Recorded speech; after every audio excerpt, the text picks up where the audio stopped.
Rowdyism, దొంగతనాలు, online apps, cricket బెట్టింగ్లు, దేవాలయాలపై దాడులు, మహిళలపై మిస్సింగ్ కేసులు చాలా అసాంఘిక కార్యక్రమాలు అడ్డంగా మారింది అధ్యక్ష.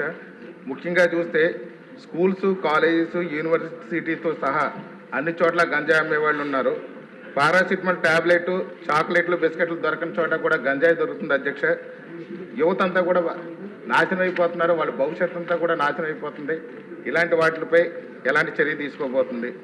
అదేవిధంగా చూస్తే బ్లేడ్ బ్యాచ్, రౌడీయిజం గత ప్రభుత్వ హయాంలో రాజానగరం నియోజకవర్గంలో బ్లేడ్ బ్యాచ్ అడ్డాగా చేసుకుని భూ కబ్జాలు, స్థల కబ్జాలు, రౌడీయిజం చేస్తూ ప్రజలను భయభ్రాంతులు చేయడం కూడా గురి జరిగింది.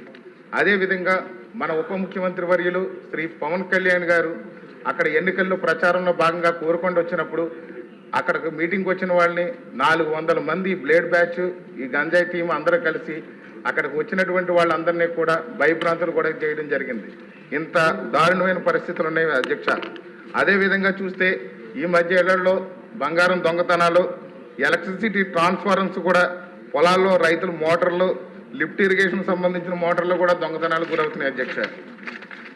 అదేవిధంగా చూస్తే ఆన్లైన్ లోన్ యాప్స్ ద్వారా యువతలను అట్రాక్ట్ చేసి వాళ్ళకి లోన్స్ ఇస్తున్నారు, భయంకరమైన వడ్డీలతో వేధిస్తున్నారు.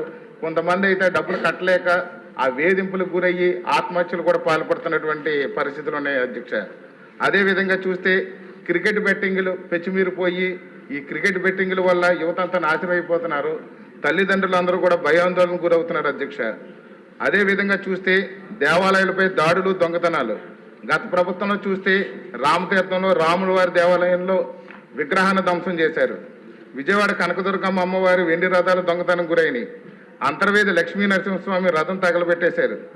అదేవిధంగా ఇటీవల రాజానగరం నియోజకవర్గంలో కూడా మొన్న సీతానగరం మండలంలో ఒక బ్లేడ్ బ్యాచ్ అగత్యాలు జరిగిన అధ్యక్ష. అదేవిధంగా మొన్న బొబ్బులెంకలో కూడా ఇదే విధంగా బ్లేడ్ బ్యాచ్ ఆగడాలు బాగా జరుగుతున్నాయి అధ్యక్ష. రీసెంట్గా చూస్తే ఊరుకొండ లక్ష్మీ నరసింహస్వామి దేవస్థానంలో కూడా ఉండీలు పగలగొట్టి దోచుకెళ్ళిపోయారు అధ్యక్ష.